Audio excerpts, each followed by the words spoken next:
क्या सरकारी पैसे पे एक ही धर्म का अधिकार है? दूसरे धर्म के धार्मिक आयोजनों पे अभी कुंभ में 7,500 करोड़ रुपए खर्च किया आपने। आप रविदास जयंती पे कितना खर्च करेंगे? आप 14 अप्रैल को डॉक्टर बाबा साहब अम्बेडकर जिनकी जय जयकार होती है उन पे कितना खर्च करेंगे? इस देश को ऐसा देश बनाना चाहते हैं जहां कुछ ही धर्म के लोग रहेंगे? सर, मैं ये कहना चाहता हूं, देश सबका है, और अगर सरकार ये तय करके बैठ गई कि वो दलितों, मुसलमानों को, पिछड़ों को, आदिवासियों को निकाल देगी, तो सर ये संभव नहीं है। चंद्रशेखर जी। धन्यवाद सभापति जी। राष्ट्रपति जी के अभिभाषण पे मुझे आपने मेरी बात रखने का मौका दिया। मैं जातिगत जनगणना से शुरुआत करूंगा जिसकी देश को जरूरत है, क्योंकि जनगणना होगी तो आंकड़े आएंगे तो जो बजट दिया जा रहा है वो सही तरह से लोगों तक पहुंच पाएगा, उस बजट का लोगों को फायदा होगा। दूसरी बात, अयोध्या में 3 दिन तक पुलिस ने कार्रवाई नहीं की, इसका खामियाजा एक बेटी को अन्याय के रूप में उठाना पड़ा, और मुख्यमंत्री जी यहां खड़े होकर राजनीतिक स्पीच में उस बेटी के अपमान का तमाशा बना रहे थे। ये बहुत दुखदाई है। साथ साथ कुंभ में जिनकी जान गई उनको मैं श्रद्धांजलि देता हूं, और मुख्यमंत्री जी को आपके माध्यम से कहता हूं कि वो सूची दे दे तो मुआवजा सब लोगों तक पहुंच जाए। बहुत अच्छी बात है। एक आईना सर मुझे दिखाना है देश भर की सरकारों को। यही बागपत के एक बच्चे ने न्याय नहीं मिला सर, आत्महत्या कर ली पार्लियामेंट के सामने, जितेंद्र ने। परभनी में बाबा साहब अम्बेडकर की स्टैचू तोड़ी गई सर, वहां सोमनाथ सूर्यवंशी को पुलिस ने मार दिया सर। यहां पंजाब में सर, अमृतसर में बाबा साहब अम्बेडकर की प्रतिमा पे किस तरह का अपमान किया गया। गोरखपुर में 2 दलित बच्चों की हत्या हुई सर। सूरत में एक दलित बच्ची को फीस ना चुका कारण अपमानित किया गया, उसने सुसाइड कर लिया सर। झुंझुनू में राजस्थान में एक बच्चे की पिटाई की गई मटकी छूने पे सर दोबारा। कठुआ जम्मू में सर एक नाबालिग बच्ची का सामूहिक बलात्कार किया गया सर।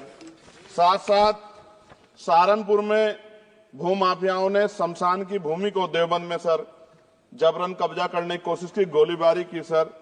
आजमगढ़ में सूरज की हत्या सर हो गई है और पुलिस बचाने काम करे अपराधियों को। सर SC ST को पहले जमीन मिलती थी पट्टों के रूप में, कई सरकार ने दी। उन जमीनों को पहले तो दबंगों ने कब्जा के रखा और अब उन जमीनों को सरकार भी छीन रही है सर। शहर में रहने वालों को SC ST को आवासीय पट्टे दिए जाने चाहिए। आजादी के 75 साल भी घर नहीं है, बाद भी SC ST के बच्चों को जो स्कॉलरशिप दी जाती थी, केंद्र और राज्य का आपसी विवाद है कि 60% आप दोगे, 40 हम देंगे। इस चक्कर में कई बार स्कॉलरशिप सब नहीं समय पहुंचती, मानसिक प्रताड़ना होती है, स्कूल परेशान करते हैं, कॉलेज। इसलिए मेरी राय है सर कि 0 बैलेंस पे उन बच्चों का एडमिशन कराया जाए। जब सरकार कुछ करना चाहती तो बच्चों को फायदा हो जाए।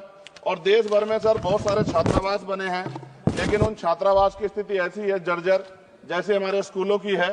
इन छात्रावास का जीर्णोद्धार कराया जाए, उनकी रख रखाव का ख्याल रखा जाए, क्योंकि यहाँ देश का भविष्य तैयार हो रहा है। और ऐसी हालात सर स्कूलों की है, स्कूलों के हालात आप देश भर में, मैं उत्तर प्रदेश से आता हूँ, जाके देखोगे नगीना क्षेत्र में सर अगर स्कूल गिर जाएगा किस दिन बहुत बड़ा हादसा हो जाएगा, कोई पूछने वाला नहीं है सर। बात OBC समुदाय की जाए सर, OBC समुदाय को वक्त आ गया है कि विधानसभा और लोकसभा में आरक्षण जो है सर मिलना चाहिए, जो उनकी पर्याप्त संख्या यहाँ लोकसभा में और सभी स्टेटों की विधानसभा में आ पाए, जो सामाजिक समानता की दिशा में जरूरी कदम है। OBC को भी SC ST की तरह सर प्रमोशन रिजर्वेशन मिले। OBC आरक्षण में जोड़ा गया सर असंवैधानिक है, क्रीमी लेयर, उसको खत्म किया जाए। सरकारी स्वायत्त संस्थानों में भी सरकारी विभागों के समतुल्य पदों को चिन्हित किया जाए तथा उनकी समतुल्यता स्थापित की जाए, ताकि इन संस्थानों में कार्यरत OBC कर्मचारियों के बच्चों को भी आरक्षण का लाभ मिल जाए। सर पत्रकार सुरक्षित नहीं है। पत्रकार मुकेश चंद्राकर की सर भ्रष्टाचार के खिलाफ आवाज उठाने पर हत्या की गई सर। कौन पत्रकार ईमानदार से पत्रकारिता करेगा? किसानों को MSP की कोई लीगल गारंटी नहीं। एक बड़े किसान है दल्लेवाल जी, 69 दिन से सर जीवन और मौत के बीच आमरण अनशन पे है। क्या अब तक किसी दिन उनकी जान चल जाए? सरकार को संज्ञान लेना चाहिए। सर माइनॉरिटी की बात करूंगा, धार्मिक आस्था की बात है, हम तो सभी का सम्मान करते हैं क्योंकि हमने शपथ ली है, हम संविधान को मानने वाले लोग हैं। लेकिन सर बड़ौत में भगवान आदित्यनाथ निर्वाण लड्डू पर्व के दौरान दुर्घटना हुई, 8 लोगों की जान चली गई, श्रद्धालुओं की, 75 घायल है, सरकार ने संज्ञान नहीं लिया। अयोध्या की तरह उनको मुआवजा दे देते तो उनके मन में भी जो माइनॉरिटी है पीड़ा जो है वो खत्म हो जाती। न्यायालय द्वारा पारित आदेश के बावजूद जैन समाज को जैन महातीर्थ गिरनार जूनागढ़ गुजरात पे पूजा करने रोका जाए, जो उनके मौलिक अधिकार का उल्लंघन है सर। बरेली में सार्वजनिक रूप से हजरत पैगंबर मोहम्मद साहब के खिलाफ सार्वजनिक अपमानित गाने चलाए गए। क्या सर मुसलमानों की धार्मिक आस्था का सम्मान नहीं होना चाहिए? उनका भी तो आजादी में योगदान है। और इनको अपराधियों किसका संरक्षण है कि खुलेआम इस तरह गाने बजा के अपमानित कर रहे हैं? संभल की हिंसा में सर 74 लोगों की गिरफ्तारी हुई है और वहां के मुस्लिम डर के साए में है। सरकार बेगुनाहों की गिरफ्तारी बंद करे।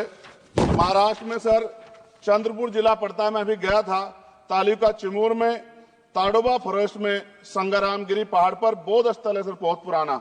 वहां बौद्ध भिक्षु को सरकार बिजली नहीं देती, रास्ता नहीं देती और इतनी बुरी हालात में उनकी धार्मिक आस्था क्या है सर? तथागत बुद्ध के ज्ञान स्थली होने के कारण बोध गया में बौद्ध धर्म के अनुयायियों के लिए जो बहुत महत्वपूर्ण स्थल है सर, इस स्थल पर अवैध कब्जा हटवाकर बौद्ध धर्म के अनुयायियों को सौंपा जाए। उनमें बड़ी चिंता, देश विदेश से लोग आते हैं, तो यहाँ हमारे देश की छवि भी खराब हो रही है। और अभी 12 फरवरी को सदगुरु रविदास जी महाराज की जयंती है और 14 अप्रैल को बाबा साहब अम्बेडकर की, 11 अप्रैल को राष्ट्रपिता ज्योतिबा फुले। इनको मानने वाले लोग नए कार्यक्रम करना चाहते हैं। अभी जिस विचार की सरकार है सर, वो तो कोई कार्यक्रम कर लें, लेकिन अगर ये कार्यक्रम करना चाहते हैं तो इनको कोई छूट नहीं है और नई परमिशन नहीं मिल रही। खत्म करूंगा सर, अंत में थोड़ा सा और रह गया सर, इसको खत्म करूंगा। लेकिन सर मैं जानना चाहता हूं, क्या सरकारी पैसे पे एक ही धर्म का अधिकार है? दूसरे धर्म के धार्मिक आयोजनों पे अभी कुंभ में 7,500 करोड़ रुपए खर्च किया आपने। आप रविदास जयंती पे कितना खर्च करेंगे? आप 14 अप्रैल को डॉक्टर बाबा साहब अम्बेडकर जिनकी जय जयकार होती है, उन पे कितना खर्च करेंगे? और उनके विचारों को आगे बढ़ाने के लिए आप क्या सहयोग करेंगे? ये सवाल बहुत बड़ा है। और अंत में सर मुझे आपसे, आपके माध्यम से सरकारों को कहना है सर, क्या इस देश से दलितों, मुसलमानों, पिछड़ों, आदिवासियों को निकाल देना चाहती है सरकार? जिस तरह से उनके अधिकारों को, स्कॉलरशिप को, उनकी पढ़ाई को, हेल्थ सिस्टम में कोई पैसा नहीं खर्च हो रहा है, क्या उनको निकाल के इस देश को ऐसा देश बनाना चाहते हैं जहां कुछ ही धर्म के लोग रहेंगे? सर मैं ये कहना चाहता हूं, देश सबका है और अगर सरकार ये तय करके बैठ गई कि वो दलितों, मुसलमानों को, पिछड़ों को, आदिवासियों को निकाल देगी, तो सर ये संभव नहीं। इतनी बड़ी आबादी है, हम अम्बेडकरवादी लोग उनके पक्ष में खड़े हैं क्योंकि हमने शपथ ली है कि हम हर व्यक्ति का संरक्षण करेंगे। और मैं आपके माध्यम से सरकार को चेतावनी के तौर पर कहना चाहता हूं, सरकार अपनी इस आदत में सुधार करे, वरना इसके परिणाम सड़कों में बहुत भारी होंगे। अगर मुसलमानों को, दलितों को आप लोग निकालने के बारे में सोचोगे और उनकी धार्मिक आस्था का अपमान करोगे तो ये हम लोग किसी कीमत पे बर्दाश्त नहीं करेंगे। मैं आपका धन्यवाद करूंगा सर, लेकिन साथ साथ मैं ये भी कहूंगा सर, और सर खत्म कर रहा हूं सर, 10 सेकंड में खत्म कर रहा हूं सर, आप आदेश करेंगे तो खत्म कर दूंगा। खत्म कर दीजिए बस, एक सेंटेंस बोलिए।